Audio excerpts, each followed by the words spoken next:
치려 하건대. 내가 아버지로 말미암아 여러 가지 선한 일로 너희에게 보였거늘 그 중에 어떤 일로 나를 돌로 치려 하느냐? 선한 일로 말미암아 우리가 너를 돌로 치려는 것이 아니라 신성 모독으로 인함이니 내가 사람이 되어 자칭 하나님이라 함이로라. 너희 율법에 기록된 바 내가 너희를 신이라 하였노라 하지 아니하였느냐? 성경은 폐하지 못하나니 하나님의 말씀을 받은 사람들을 신이라 하셨거든. 하물며 아버지께서 거룩하게 하사 세상에 보내신 자가 나는 하나님의 아들이라 하는 것으로 너희가 어찌 신성 모독이라 하느냐? 만일 내가 내 아버지의 일을 행하지 아니하거든 나를 믿지 말려니와 내가 행하거든 나를 믿지 아니할지라도 그 일은 믿으라. 그러면 너희가 아버지께서 내 안에 계시고 내가 아버지 안에 있음을 깨달아 알리라. 그들이 다시 예수를 잡고자 하였으나 그 손에서 벗어나 나가시니라. 다시 요단강 저편 요한이 처음으로 세례 베풀던 곳에 가사 거기 거하시니 많은 사람이 왔다가 말하되 요한은 아무 표적도 행하지 아니하였으나 요한이 이 사람을 가리켜 말한 것은 다 참이라. 그리하여 거기서 많은 사람이 예수를 믿으니라. 오늘 말씀은 성경으로 변론하시는 예수님이라는 제목으로 말씀을 전하겠습니다. 예수님께서 계속되는 비유로 말씀하셨는데요. 당신은 참 목자이고 또한 양을 위해서 당신의 생명을 버린다 이런 말씀을 하셨습니다. 그러면서 아버지와 당신의 관계에 대해서 말씀하시니 유대인들이 알아듣습니다. 그 말을. 그런데 오히려 그것으로 인해서 예수님을 돌로 치려고 합니다. 특별히 이 중동 문화 또 성경에 나온 유대 문화에 대해서는 좀 우리가 이해할 필요가 있는데요. 돌로 칠 때 그 돌 들어서 사람을 이렇게 살인하는 것을 명예살인이라고 보통 합니다만 이런 경우가 몇 가지가 있습니다. 그런 경우는 종교적인 이유로 또는 가문을 더럽혔을 때 이런 경우가 됩니다. 그리고 또 하나는 간음했을 때 이런 경우에 돌로 쳐서 죽이는 그런 문화가 있었고 또 계속되는 그런 구약에서의 말씀도 있죠. 대표적으로 신약에서는 스데반 집사가 예수님을 증거했다는 이유로 돌로 맞아 죽었던 그런 이야기가 성경에 나오기도 하죠. 그러면서 오늘 본문에서는 그들이 예수님을 돌로 치려고 하는 이유가 선한 일로 말미암은 것이 아니라 신성모독이다라고 이야기를 합니다. 종교적인 이유라고 이야기를 하고 있는 것이죠. 그러면 예수님께서 말씀하고 있는 선한 일이라고 하는 것과 또 유대인들이 선한 것이라고 하는 것에 대한 이해에 좀 차이가 있습니다.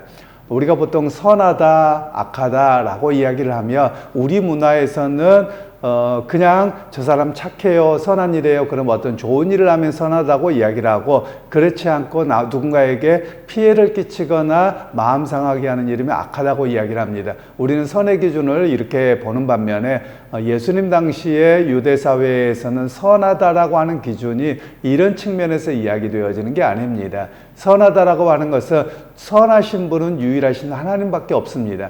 그래서 하나님의 사역과 하나님의 일을 감당하는 일은 선한 일이고 그리고 하나님의 일이 아닌 다른 일은 악한 일이다. 이런 개념으로 보고 있었거든요. 그래서 예수님께서는 내가 선한 일을 한다라는 것은 내가 아버지의 일을 하고 복음의 역사를 위해서 말씀을 따라서 하는 일들을 행하고 있다라고 이야기를 하지요. 그에 대해서 유대인들도 인정은 하지만 그들은 세상적인 관점에서 보는 겁니다. 즉 사람들의 배고픔의 문제가 해결되어졌고 그리고 병자들이 나음을 입었다. 그 좋은 일이야. 여기에서만 멈추고 있는 것이죠. 주님께서 행하셨던 백성들의 배고픔의 문제와 그리고 말씀을 전하는 것과 그리고 병자들이 고치는 사건은 하나님께서 당신의 백성을 해방시키시고 당신의 백성이 믿음의 자를 회복하게 하시는 그런 하나님의 일로서의 선함이었거든요. 그런데 유대인들은 그렇게 보지 않았고 오히려 예수님께서 하나님의 아들이라고 이야기하실 때 돌을 들어 치려고 하면서 신성모독으로 종교적인 요소로 몰아갔던 모습을 볼 수 있습니다. 그러면서 예수님께서는 말씀하시기를 성경에 이르기를 재판장들이 신들이라고 했다는 이야기의 말씀을 인용하십니다. 이건 시편 82편의 말씀인데요. 시편 82편 6절에 여러 이야기를 하면서 그 중에 재판장들을 향해서 신들이다 이렇게 표현을 합니다. 그러면 여기서 신들이라고 하는 표현은 어떤 우리가 아는 뭐 귀신이나 뭐나 이런 의미에서 말씀하고 있는 것은 아니고 어떤 것들에 대한 결정권자여서 최고의 존칭으로서의 신들이라는 표현을 사용합니다. 그에 대해서 성경에도 사람을 향해서 신들이라고 사용을 했고, 그렇다고 보면 내가 하나님께서 보냄을 받아서 하나님의 아들이라고 이야기한 것이 어찌하여 문제가 되느냐라는 겁니다. 즉 유대인들의 이중적인 문제를 이야기를 하는 겁니다. 그들이 성경을 믿는다고 말씀하면서 성경에 기록된 사람을 향해서도 신들이라고 기록되었다며 이 용어를 썼다고 해서 뭐가 문제가 되냐라는 겁니다. 그러니까 오늘날 우리식으로 이야기하면 이렇게 말하죠. 전형적인 유대인들이 내로남불을 하는 겁니다. 자기들이 성경을 이해하고 해석할 때는 아무 문제가 없고 예수님께서 그렇게 사용하고 계시니 그냥 신성모독이다 이렇게 이야기를 하고 있더라라는 겁니다. 그런 면에서 주님께서는 성경의 말씀을 인용하면서 이렇게까지도 하고 나는 누구냐? 오늘 36절에 이렇게 말씀하시죠. 하물며 아버지께서 거룩하게 하사 세상에 보내신 자가 나는 하나님의 아들이라 하는 것으로 너희가 어찌 신성모독이라 하느냐. 성경 말씀에 이렇게까지 되어 있음에도 불구하고 아버지께서 나를 보내서 하나님의 일을 하게 하셔서 하나님의 아들이라고 하는데 그게 왜 신성모독이냐, 이렇게까지 예수님께서는 변론을 하고 계셨던 내용입니다. 그러면서 예수님께서 한 발 또 양보하세요. 7절 말씀에 만일 내가 아버지의 일을 행하지 아니하거든 나를 믿지 말려니와 38절에 내가 행하거든 나를 믿지 아니할지라도 그 일은 믿으라. 그러면 너희가 아버지께서 내 안에 계시고 내가 아버지 안에 있음을 깨달아 알리라 하시니, 예수님께서 한 걸음 양보하셔서 그래 나를 못 믿겠다면 내가 하는 일은 믿어라. 내가 하는 일이 사람을 해방시키고 회복하게 하고 하나님의 백성으로 돌이키는 하나님의 일을 하고 있는데 그 일은 믿어라. 그러면 내가 누군지 보여질 것이다. 알 것이다. 이렇게까지 이야기를 하는 겁니다. 이 말씀을 통해서 우리가 좀 배워야 될 것들이 있습니다. 그것은 무엇이냐면 사람들이 어떤 선입견, 편견이 작용하기 시작하면 그것을 벗어나기가 좀 어렵습니다. 제가 종종 그런 경험들도 있기도 하는데요. 사람들과 대화를 하다 보면 예를 들면 뭐 여기가 빨간색이다 또는 얘가 뭐 그렇다 그러면 한번 빨간색이라고 하는 눈으로 보기 때문에 다른 걸 전혀 보지 않습니다. 그리고 객관적인 이야기를 해도 듣지 않아 버립니다. 제가 종종 이야기 드렸던 것처럼 서울 가본 사람하고 안 가본 사람하고 이야기를 하면 누가 이기냐, 서울 안 가본 사람이 이긴다는 거예요. 그 정도로 우김이 심한 거죠. 이게 바로 편견이라고 하는 것이고요. 한번 잘못된 것이 들어오면 그것으로 인해서 왜곡의 현상이 심해서 제대로 듣지 못하는 겁니다. 바로 그런 문제를 이야기하는 것이죠. 유대인들이 율법을 통해서 매번 배움에도 불구하고 그들의 선생으로부터 배워져 왔던 껍데기를 벗지 못해서 오히려 이런 일들이 벌어지고 있음을 우리에게 이야기를 하고 있는 것입니다. 그래서 여러분 오늘 우리에게 말씀합니다. 선입견, 편견 또는 심지어 종교적 거짓도 있습니다. 여러분 그런 일들이 벌어지잖아요. 그럼 사람들이 이렇게 깨어나오기가 참 쉽지 않습니다. 그래서 우리가 객관적으로 볼 수 있는 그런 일들이 필요합니다. 특별히 우리가 한 가지 기억할 일들이 있는데요. 그래서 종교개혁자들이 종교개혁을 할 때 두 가지를 이야기합니다. 물론 많은 이야기를 하지만 그 중에 핵심적인 이야기를 하나로 이야기하자면 하나는 오직 성경으로 돌아가자라는 이야기와 그리고 상식이라는 이야기를 합니다. 왜냐하면 중세시대 때 사람들의 신앙이 미신적이었습니다. 자기 경험이 우선이었고요. 그래서 어디 가서 꿈꾸고 어디 가서 무슨 유적 갖고 기도하면 되고 누가 그렇다더라 그러면 거기에 다 휩쓸리는 겁니다. 바로 그런 상황에 있을 때 비상식적이고 미신적인 요소가 너무 많아지는 거예요. 그래서 그들이 이야기했던 것은 정확하게 상식적인 측면에서 그리고 상식 위에 하나님의 말씀을 두고 이해해야 된다. 이런 이야기를 종교개혁자들이 했습니다. 그런데 오늘날 우리 한국교회의 일부 교회들의 모습을 보면 상식이 없는 교회가 되어버려가고 있는 겁니다. 상식 위에 하나님의 말씀이 세워져야 되는데 상식은 없어서 오히려 세상으로부터 더 지탄을 받고 있는 그런 모습들이 적지 않게 보이고 있습니다. 그런 면에서 오늘 우리도 기억할 일들이 있죠. 여러분 맹목적인 신앙은 올바르지 않습니다. 맹목적인 신앙 그리고 여러분 목사는 여러분을 안내하는 일이라고 자라고 말씀을 드렸지 목사의 말이 하나님의 말씀은 아닙니다. 그런데 오늘 일부 교회의 모습들을 보면 목사를 거의 하나님처럼 떠받고 하고 있는 모습들이 있습니다. 이단들도 마찬가지지요.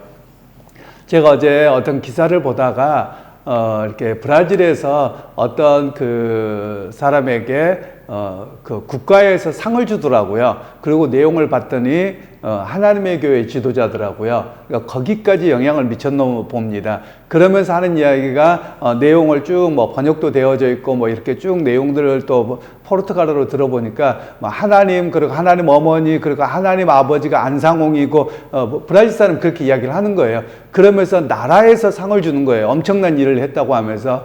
그래서 야, 어떻게 저기까지 가고 그 수많은 사람들이 저렇게 미혹될까, 이런 생각을 해들었습니다. 여러분, 특별히 우리나라가 유독 이단들이 많습니다. 다른 나라에서 비해서 그렇습니다.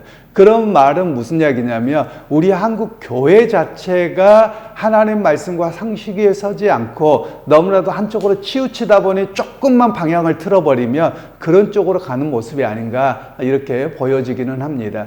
그런 면에서 오늘 사실 성경에 그 많은 연구하는 분들이 그런 이야기를 합니다. 유대인들과 한국 사람들이 비슷한 측면이 있다는 거예요. 그게 뭐냐면 집단주의 문화라는 겁니다.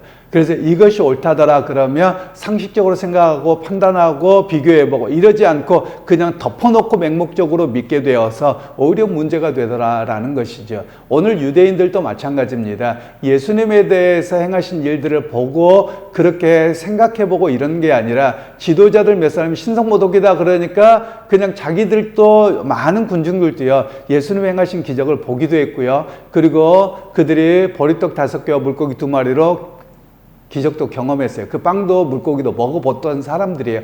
그런데도 불구하고 그들도 지도자가 그러니까 갑자기 다 죽이자 이렇게까지 바뀌어버리거든요. 바로 이것이 온전하게 눈을 열지 아니하면 이렇게 거짓을 베푸는 사단에게 속아서 이렇게까지 가더라라는 것을 우리에게 말씀하고 계시는 겁니다.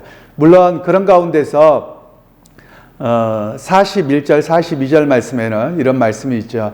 많은 사람이 왔다가 말하되 요한은 아무 표적도 행하지 아니하였으나 요한이 이 사람을 가리켜 말한 것은 다 참이라 하더라. 그리하여 거기서 많은 사람이 예수를 믿으니라.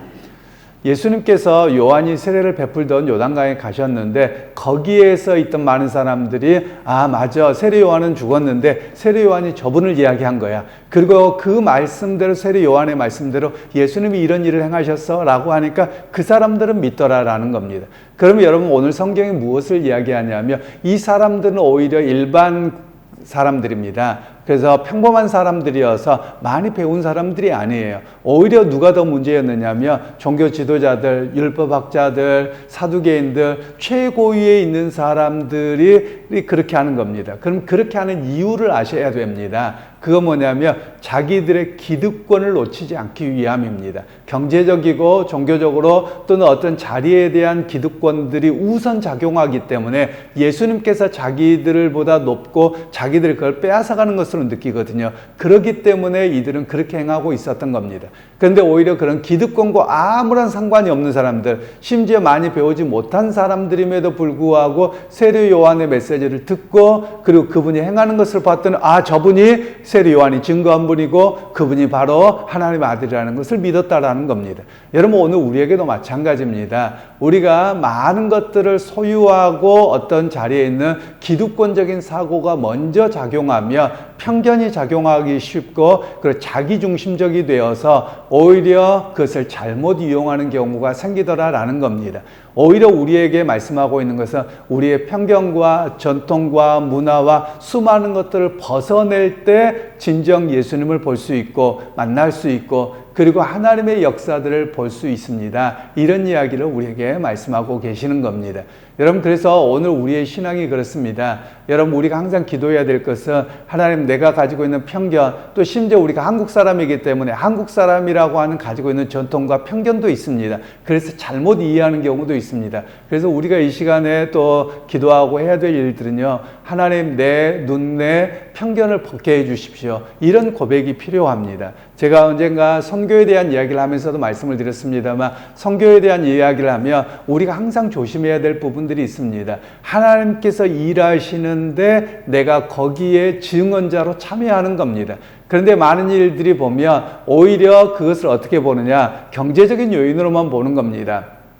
어떤 일을 하려고 하면 경제적으로 많이 든다, 적게 든다, 이렇게만 평가하면 안 됩니다. 하나님께서 일하시는 과정에서 일해 나가시는 모습이 무엇인가를 먼저 보는 시각이 우리에게 있어야만 하는 것이죠. 그래서 여러분, 오늘 유대인들의 지도자들은 그런 기득권적이고 경제적인 요인으로 보아서 오히려 종교적인 요소로 만들어서 예수님을 신성모독으로 그렇게 죽이려고 했던 것이고, 오히려 그러나 그렇지 못한 사람들은 예수님을 순수하게 믿었다라는 겁니다. 그래서 여러분, 오늘 우리 하루의 삶 속에서도 주님, 온전히 주님 앞에서 내가 순수한 신앙으로 서게 하옵소서, 주님을 온전히 믿음으로 바라볼 수 있는 그런 믿음이 되게 하셔서 편견과 오해와 또 문화와 이런 것들을 벗어내고 온전히 주님을 만나는 역사가 있는, 또 일하심을 기대하게 되는 그런 여러분 모두가 되시기를 주님의 이름으로 축원합니다. 하나님, 오늘 또 우리에게 은혜 베풀어 주셔서 오늘 또 주님이 누구신지를 바르게 알아나가기를 소원합니다. 하나님, 많은 이들이 종교적 기득권으로 인해서 또는 사회적 기득권으로 인해서 오히려 백성들을 호도하고 거짓에 빠지게 하는 선동의 모습들을 유대 사회에 있었던 모습을 봅니다.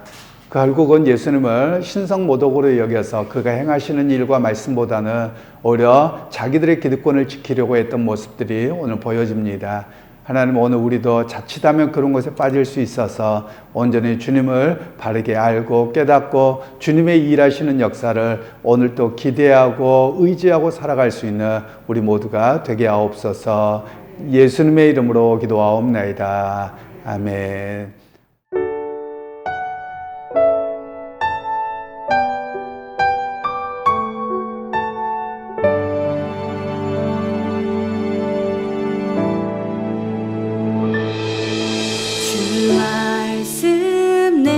비출 때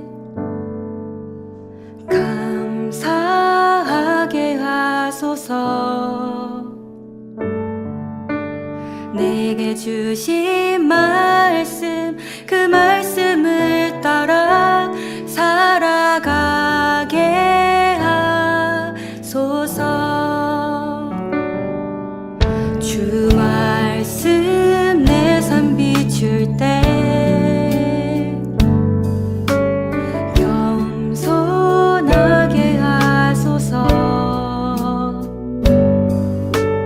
내게 주신 말씀 나의 삶 되어 주를 닮게 하소서.